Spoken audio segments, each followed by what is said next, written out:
करने वाले हैं। इसमें लगने वाले सामान ग्लास, पानी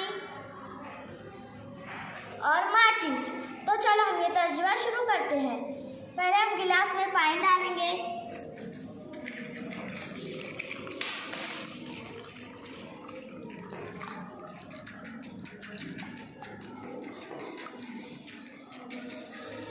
फिर इस गिलास को मोमबत्ती से जलाएंगे।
आप देख रहे हैं कि ये चारों तरफ से जल चुका है।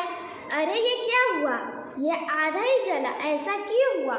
ऐसा इसलिए हुआ कि आधे गिलास में पानी था और आधे गिलास में पानी नहीं था।